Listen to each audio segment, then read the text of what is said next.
신명기 28장 58절에서 68절의 말씀을 통해서 청종하지 아니함으로라는 제목으로 함께 말씀을 나누기를 원합니다. 오늘 본문을 우리가 시작하는 그 말씀 속에 보면 하나님께서 이스라엘 백성들에게 간절히 원하는 것이 무엇인가, 즉 이 신명기를 통해서 이스라엘 백성에게 그토록 말씀하시고자 하시는 것이 무엇인가 하는 부분에 대해서 두 가지로 명확하게 말씀하고 계신 것을 볼 수가 있습니다. 첫 번째는 뭐냐면 이 책에 기록한 이 율법의 모든 말씀을 지켜 행하라 라고 하는 그 말씀입니다. 하나님께서 우리에게 율법을 주시는 이유, 하나님께서 우리에게 말씀하시는 이유는 뭐냐면 그 말씀을 온전히 지켜 행하고 따르는 그러한 하나님의 자녀들, 그러한 백성들이 될 수 있기를 간절히 바라고 원한다라는 사실이고요. 또 한 가지는 뭐냐면 영화롭고 두려운 하나님 여호와의 이름을 경외하라라는 사실입니다. 즉 우리가 온전히 하나님을 바라보고 믿고 의지하며 그 하나님을 쫓아갈 수 있는, 그 하나님만 한 분만을 의지할 수 있는 그런 믿음의 자녀들이 될 수 있기를 하나님께서는 바라고 원하신다라는 것입니다.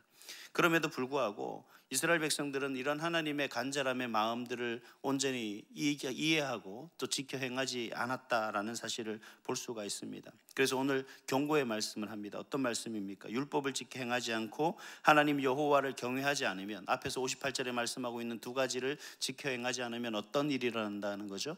하나님께서 진노하신다, 하나님께서 그런 백성들을 심판하신다라고 하는 말씀으로서 말씀하고 계신 것을 볼 수 있습니다.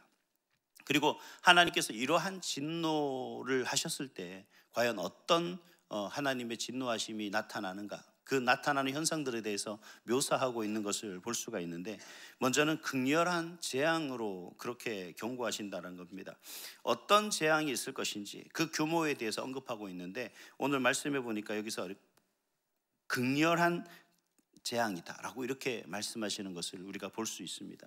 이 극렬하리라는 것은 뭐냐면 놀라운 일이 일어나게 한다라고 하는 그러한 말씀인 거죠. 그러니까 놀라운 재앙, 그 재앙이 아주 놀랄만하다라고 하는 겁니다. 그래서 59절에 보니까 그 재앙과 질병이 크게 오래될 것이다 라고 그렇게 말씀합니다. 여기서 오래될 것이다 라고 하는 것은 확정되었다라는 의미를 얘기하는 거죠. 그래서 이 큰 재앙과 큰 질병이 이제 너희들에게 확정됐다라고 하는 겁니다. 그리고 60절에 보니까 애굽의 모든 질병을 너에게, 너의 몸에 들러붙을 것이다 이렇게 말씀하고 계신 것을 볼 수 있고, 또 61절에도 보니까 내가 멸망하기까지 내리실 것이다 라고 그렇게 말씀하고 있는 것을 볼 수 있습니다. 즉 다시 말하면 하나님께서 이스라엘 백성들, 그 하나님의 말씀을 온전히 청종하지 아니하고 여호와 하나님의 이름을 경외하지 않는 그들에게 아주 하나님이 놀라울 만한 큰 재앙을 주실 건데 어떻게 줄 거냐? 그들이 멸하여 없어질 때까지 결코 쉬지 않고 끊임없이 그들에게 가장 큰 재앙으로 하나님께서는 역사하실 것이다 라고 하는 그런 하나님의 진노를 우리에게 경고하고 있는 것을 볼 수가 있습니다. 그러면서 하나님께서 왜 이러한 진노의 재앙을 그렇게 끊이지 않는 이유를 이스라엘 백성들에게 다시 한번 설명하고 있는 말씀이 있습니다. 62절입니다. 62절에 보니까 뭐라고 이야기하시냐, 중간쯤에 보니까 이렇게 얘기하죠. 내 하나님 여호와의 말씀을 청종하지 아니함으로 라고 그렇게 말씀하고 있습니다. 여기서 청종하다라고 하는 말은 히브리어로 사마라는 단어인데 이 듣다, 복종하다라는 그런 뜻이 있습니다. 근데 이 NIV 영어 성경에 보니까 그 이야기를 어떻게 하냐면 obey라는 단어를 써서 뭐라고 얘기하면 you did not obey라고 이렇게 얘기하고 있습니다. 즉 순종하지 않았다라고 그렇게 얘기하는 거죠. 결과적으로는 하나님께서 말씀하시는 그 말씀들에 대해서 우리가 어떤 태도로 받아들이고 그 말씀을 우리가 어떻게 행하고 있느냐에 대한 그러한 자아 성찰이 없다면, 그 하나님 말씀에 대한 우리의 어떤 삶의 모습이 변화되지 않는다면, 그 모습 속에 온전히 순종하며 나가지 못한다면 어떻게 된다는 겁니까? 하나님의 진노를 피할 수 없다라고 하는 얘기입니다. 이스라엘 백성을 징벌하는 하나님의 모습을 특별히 묘사하고 있는데요, 63절에 보니까 뭐라고 얘기하냐면 하나님께서 백성들을 징계할 때 어떻게 징계하시냐, 선을 행하시고 번성하기를 기뻐하셨던 그 마음, 그 모습, 그 열심, 그 열정 그대로를 어떻게 하냐면 이스라엘 백성들이 망하고 멸하는 데 있어서 동일한 마음과 그러한 열정과 그러한 열심으로 이스라엘 백성들을 망하게 하겠다라고 그렇게 말씀하고 계십니다. 참 이 말씀을 가만히 보면 너무나 두렵습니다. 그래서 63절 이하에 쭉 묘사되어 있는 거 보면 차지한 그 땅에서 뽑힐 것이다. 만민 중에 흩을 것이다. 너희들이 목석우상을 섬길 것이다. 평안이 없고 쉴 곳이 없다. 여호와께서 내 마음을 떨게 하고 눈을 쇠하게 하고 정신을 산란하게 하실 것이다. 내 생명이 위험에 처하고 주야로 두려워하며 내 생명을 확신할 수 없을 것이다. 애굽으로 끌려갈 것이다. 종으로 니들이 팔려고 하나 종으로 사는 사람조차 없을 것이다. 이렇게 계속해서 뭔가 우리에게 참 큰 무서운 말씀들을 하고 계시는 것을 볼 수가 있습니다. 참 두렵고 떨리는 모습인 거죠. 왜 하나님께서 이렇게 진노하실까? 왜 하나님이 그토록 우리를 사랑하셨던 그 하나님의 마음이 왜 이렇게 갑자기 변하고 있는 것일까라고 그렇게 우리가 생각해 볼 수가 있습니다. 근데 이유는 그것밖에 없어요. 하나님이 변하신 것이 아니라 바로 누가 변한 겁니까? 내가 변했다라는 거죠. 제가 이 말씀을 준비하면서 이렇게 생각해요. 왜 하나님께서 이렇게 무서운 말로 우리에게 경고하시는 것일까? 하나님께서 이렇게 무서운 말씀으로 저주를 선포하시는 이유가 무엇일까? 과연 우리가 하나님 앞에서 조금이라도 곁길로 행하거나 좌로 치우치거나 하면 하나님께서 이렇게 심판하시는 것일까? 하나님은 그렇게 심판하시겠다고 우리에게 무서운 경고를 하시는 것일까? 과연 여러분, 우리에게 어떤 삶의 모습 때문에 하나님께서 이렇게 말씀하고 계실까요?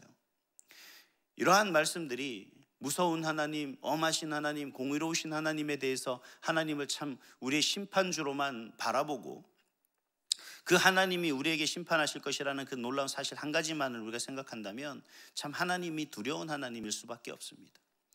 근데 여기서 우리가 하나님을 어떤 하나님으로 바라봐야 되냐면 그 하나님께서는 이러한 심판을 통해서 우리가 이 심판 앞에, 이러한 저주 앞에 두려워 떨므로 말미암아 하나님 앞에서 순종하지 않으면 안 될 그러한 하나님으로 바라보고 믿고 의지하라는 것이 아니라 하나님이 이처럼 우리를 사랑하기 때문에 이러한 삶의 모습에서 더 이상 내가 사랑하는 우리들이 그 예수님의 핏값으로 우리 구원한 우리 자녀들이 그 하나님의 사랑 안에서 벗어나는 것을 원하지 않고 있다라는 사실을 우리가 좀 생각해야 될 때입니다. 그래서 오늘 이 말씀을 그러한 하나님의 사랑이라는 범주 안에서 살펴보면 하나님이 우리에게 무엇을 원하시는지를 세 가지로 간략하게 이해할 수가 있습니다. 첫 번째는 뭐냐면 관계성 문제의 제고입니다. 하나님과 이스라엘 백성의 관계는 언약 백성입니다. 하나님의 말씀으로 말미암아 맺어진 언약 백성이라는 거죠. 그리고 우리와 하나님과, 나와 하나님과의 관계도 마찬가지 언약 백성의 관계입니다. 하나님의 구원의 은혜로 말미암아서 맺어진 하나님과 나와의 관계성이라는 거죠. 이 관계성을 우리가 제고하지 않으면 안 된다라는 겁니다. 우리가 항상 내가 하나님의 그러한 놀라운 은혜와 사랑으로 말미암아 하나님 백성된 삶의 모습이라는 것을 날마다 상고시키며 우리가 더욱더 하나님과 관계성을 발전시켜 나가야 된다라는 거죠. 그런 관계성이 없는 우리는 아무 의미 없는 거죠. 오늘 이 자리에 우리가 예배하는 이유, 하나님 앞에 기도하는 이유가 뭐겠습니까? 하나님과 나와의 관계성 때문입니다. 저와 여러분들이 이 자리에 같이 마주하는 이유가 없죠. 하나님 아니면, 하나님과의 관계성이 아니면 지금 이 자리에 있을 이유가 없다라는 겁니다. 우리가 왜 하나님 앞에 예배하고 하나님께 기도하고 하나님의 말씀을 배우고 하나님 앞에 한 걸음 날마다 더 가까이 나아가려고 하는 이유가 무엇이겠습니까? 그건 하나님과의 관계성이라는 거죠. 그래서 하나님은 이러한 관계성을 무너지기를 원하지 않으신다는 거예요. 이런 관계성이 깨어지기를 원하지 않으신다는 겁니다. 깨어지면 어떤 결과가 일어났습니까? 하나님이 태초에 사람을 창조하시고 그 사람이 에덴에 거주하게 하셨을 때 그 말씀의 언약 속에서 그 관계가 깨어졌을 때 어떻게 합니까? 그 동산에서 살 수 없도록 하나님께서 쫓아내셨던 것을 볼 수 있죠. 이스라엘 백성에게 그들이 하나님의 말씀을 청종하지 아니함으로 말미암아 하나님께서는 그들을 심판하셨던 그 놀라운 사실들을 우리가 봄으로 말미암아서 오늘 하나님과 나와의 삶의 모습 속에서 내가 하나님께 순종하지 않으면 이러한 쫓겨난다라는 사실이 아니라 그들은 하나님과의 관계성을 유지하지 못했기 때문에 하나님의 사람, 하나님의 나라, 하나님의 백성이라는 그 범주 안에서, 그 관계성 안에서 살아갈 수가 없었다라는 사실을 우리가 자각해야 된다는 거죠. 그래서 우리는 날마다 하나님과의 관계성을 제고해야 됩니다. 어떻게 제고해야 됩니까? 기도하고 예배드리고 말씀을 통해서 묵상하며 날마다 하나님과 나와의 관계를 돈독하게 해 나갈 수 있는 그 삶이 되어야 된다라는 겁니다. 이 하나님의 심판의 경고를 통해서 하나님이 심판하신다는 그 놀라운 사실들을 통해서 하나님은 무서운 하나님이 아니라 우리가 이러한 하나님과 더 이상 떨어져서는 안 된다라는 사실을 자각하며 더욱더 하나님과 돈독한 관계성을 유지할 수 있는 그런 저와 여러분이 될 수 있기를 간절히 소망합니다. 두 번째는 뭐냐면 순종의 노력입니다. 순종은 말과 혀로 하는 것이 아니다라고 이야기했죠. 제가 앞서서 청종하지 아니함으로라고 하는 제목으로 말씀을 드리는데, 이 청종이라는 말의 의미는 단순히 듣는다는 것이 아닙니다. 듣고 행한다라는 의미를 가지고 있습니다. 제가 어렸을 때 보면 저희 어머님이 좀 저를 많이 혼내셨을 때 항상 잔소리를 하시거나 뭔 말씀을 하시면 제가 가장 많이 했던 드린 말씀이 그거예요. 알았어요. 알겠습니다. 알았어요. 알아요. 뭐 이런 얘기. 뭔 얘기예요? 공부 왜 안 하니? 알았어요. 할게요. 너 빨리 좀 뭘 해야 되는 거 아니냐? 알겠습니다. 하겠습니다. 알고는 있어요. 근데 중요한 건 뭐냐면 우리가 그 아는 것에서 끝나는 것이 아니라 행하지 않으면 아무 의미가 없다라는 겁니다. 우리가 하나님의 말씀을 많이 아는 것이 중요한 것이 아니라 단 한 가지만이라도 그 하나님의 말씀대로 순종하며 살아가는 그 모습이 가장 가치 있는 것이라는 거죠. 그래서 100가지 1000가지의 많은 하나님의 말씀을 아는 사람보다 사실 한 가지의 말씀이라도 붙들고 그 말씀을 순종하는 사람이 정말 하나님이 기뻐하시는 사람이라는 사실을 기억하시기 바랍니다. 그래서 순종은 말과 혀로 하는 것이 아니라는 겁니다. 그래서 행함이 없는 믿음은 죽은 믿음이다 라고 말씀을 하시는 거죠. 예레미야서 26장 5절에도 보니까 내가 너희에게 나의 종 선지자들을 꾸준히 보내 그들의 말을 순종하게 하였으나 어떻게 했습니까? 너희는 순종하지 아니하였다라고 하나님은 평가하고 계십니다. 그래서 사무엘상 15장 22절에도 보니까 순종이 뭐보다 낫다고요? 제사보다 낫다. 우리가 하나님의 말씀을 아는 것이 끝나는 것이 아니라 하나님은 그런 거죠. 내가 너희들에게 이 말씀을 가르치는 것에서, 그래서 그 말씀을 배우고 듣는 것, 그리고 그 마음판에 새기는 것, 기억하는 것에서 끝나는 것이 아니라 그 말씀을 온전히 행함으로 드러나 온전히 하나님 앞에 서는 것이고, 그 말씀의 거울을 자신에게 비추며 자신을 변화시켜 하나님의 사람으로 온전히 서갈 수 있도록 노력하는 그 모습을 하나님께서는 바라고 원하신다라는 사실입니다. 심판이 아니라 비록 실수와 또 실패가 있다 할지라도 그 하나님을 온전히 바라며 말씀대로 살아가기를 열심을 다하는 그 노력의 모습을 하나님께서는 바라고 원하신다라는 사실을 기억하시기 바랍니다. 그래서 신앙의 삶으로 나타나는 것, 이게 바로 신앙 행위인데 이게 어려운 겁니다. 훈련이 있어야 되는 거죠. 그래서 우리가 그런 말 하지 않습니까? 예배가 곧 삶이고 삶이 곧 예배이다. 우리의 모든 삶이, 여러분의 삶이 정말 하나님을 기쁘게 시게 하는 그런 순종의 모습으로 온전히 드러나는 그런 우리 온사랑교회 모든 성도가 될 수 있기를 간절히 소망합니다. 세 번째는 존재의 이유입니다. 즉 존재의 가치입니다. 저라는 존재가, 나라는 존재가 어떤 존재이냐 하는 거죠. 뭐 사회적인 상황과 배경과 지금의 삶의 형편과 질과 사회적 지위 이런 것들을 생각해 본다면 참 여러 사람과 비교하면 비교할수록 보잘것없는, 형편없는 그러한 위치에 서 있는 그런 사람일 수 있습니다. 그거는 사회적인 문제고 세상적인 문제이기 때문에 그건 중요하지 않습니다. 하나님은 우리에게 이렇게 말씀하시죠. 내가 너를 지명하여 불렀나니 너는 내 아들이다.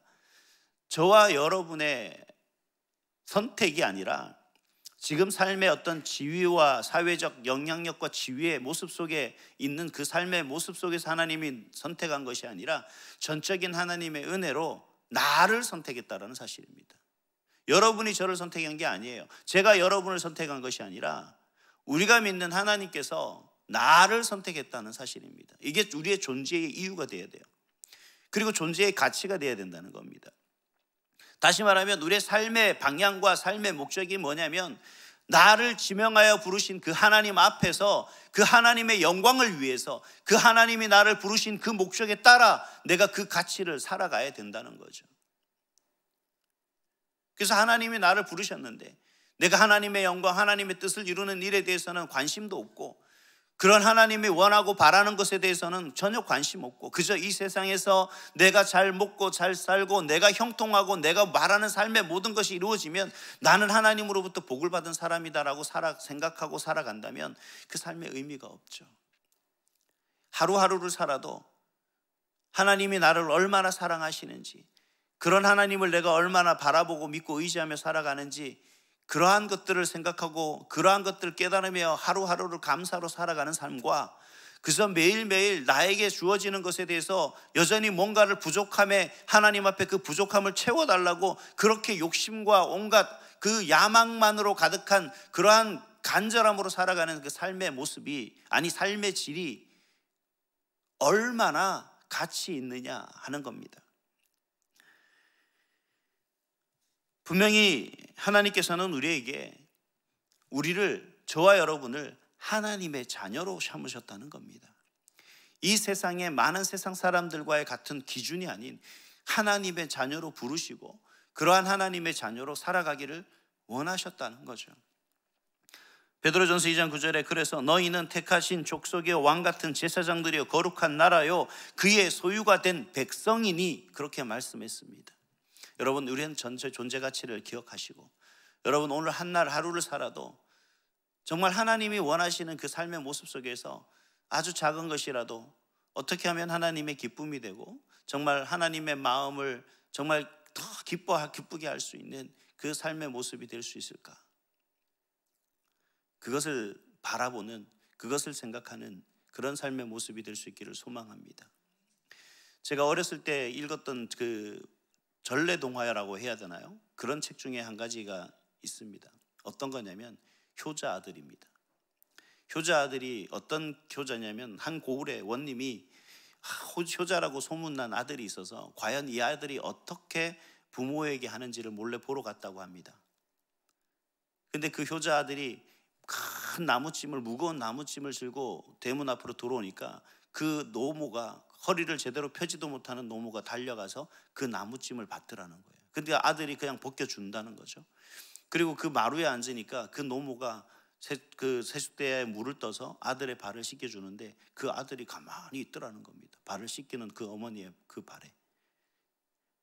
그리고 또 밥을 차려서 가져와서 떠먹여주니까 그 밥을 받아 먹더라는 겁니다. 그래서 원님이 그랬다는 거예요. 저게 무슨 효자냐.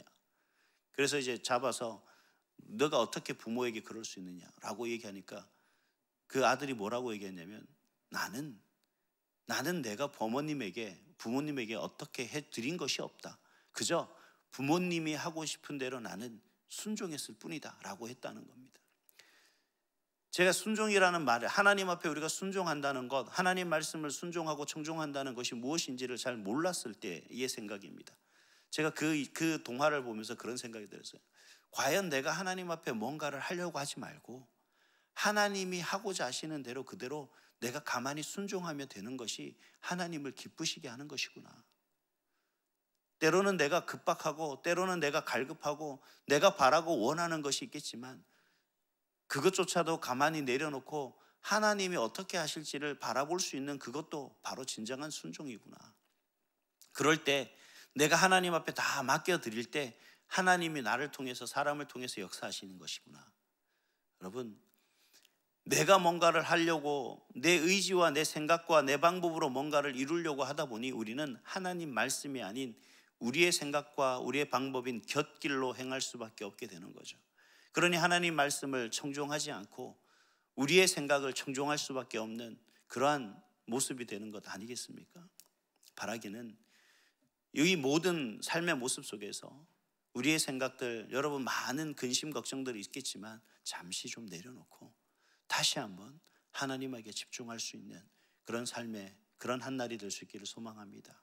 그 삶을 통해서 정말 하나님을 온전히 청종하여 하나님이 여러분에게 복 주시기를 기뻐하시고 즐겨하시고 정말 열심을 내서 여러분을 돌보시고 살피시고 이끄시고 인도하시는 그 하나님의 놀라운 복을 받아 누릴 수 있는, 그래 우리 저와 여러분, 우리 온산학교의 모든 성도 될 수 있기를 간절히 소망합니다. 기도하겠습니다.